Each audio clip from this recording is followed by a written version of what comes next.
that the president of Venezuela, Nicolas Maduro, has in fact pleaded not guilty to the charge of narco-terrorism. Remember, he is appearing at that New York court there with Sharon Raspi's watching that for us.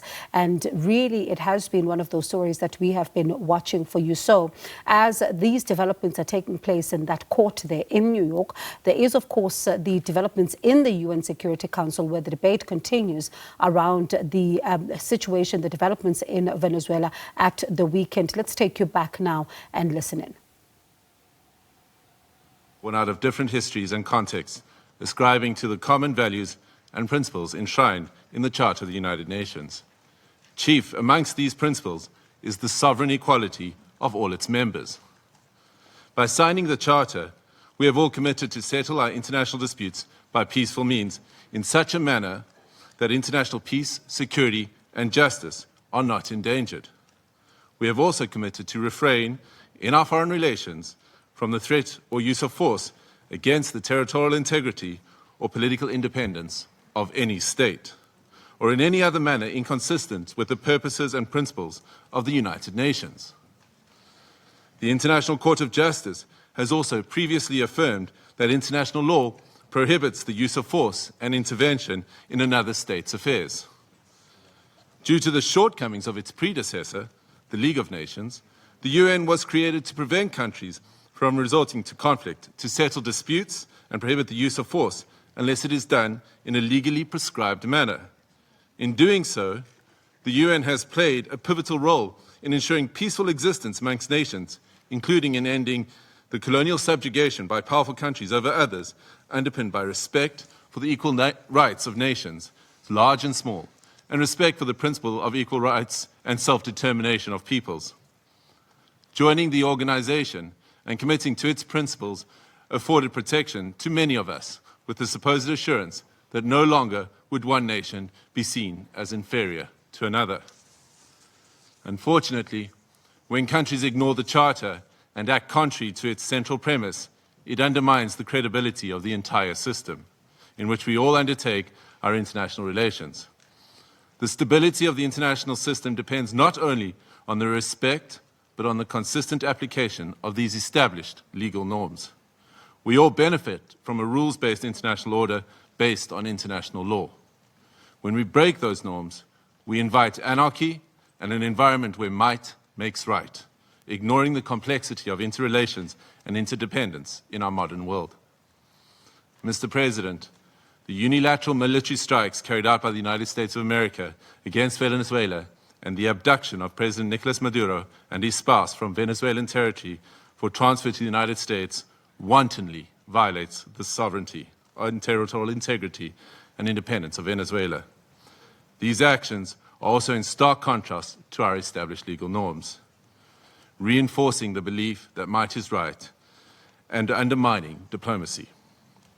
History has repeatedly demonstrated that military invasions against sovereign states yield only instability and deepen crises. Unlawful unilateral force of this nature undermines the stability of the international order and the principle of equality among nations. Such use of force also undermines the institutional infrastructure established to regulate relations among nations.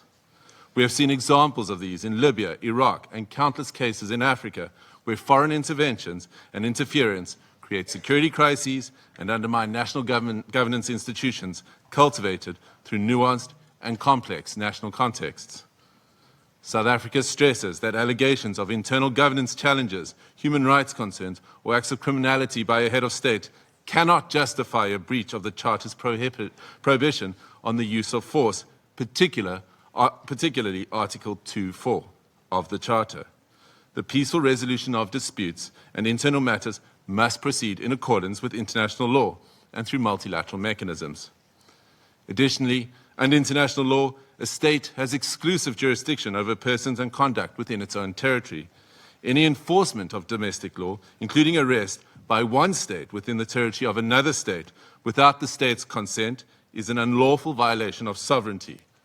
There are recourse mechanisms at the disposal of states to implement international law.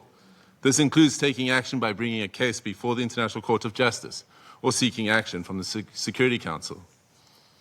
We note the statement issued by a group of concerned countries, mainly those in the Latin American region, most affected by the developments in Venezuela, which reiterates that the situation in Venezuela must be resolved exclusively through peaceful means, through dialogue, negotiation, and respect for the will of the Venezuelan people in all its expressions, without external interference and in accordance with international law.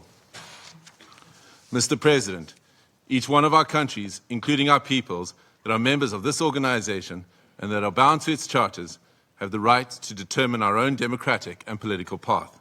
This inherent charter-given right to self-determination cannot and should not be abrogated. If we do not stand up for the sovereign rights of any nations or states when they are undermined and wantonly violated, then which one of us are safe or are guaranteed protection by the principles of the Charter and international law? Failure to act decisively against such violations is a tantamount to inviting anarchy and normalizing the use of force and military might as the main form of discourse in international politics. This would be a regression into a world preceding the United Nations, a world that gave us two brutal world wars, and an international system prone to severe structural instability and lawlessness. We cannot afford to proceed into a complex future without the stability and protection afforded by international law. I thank you.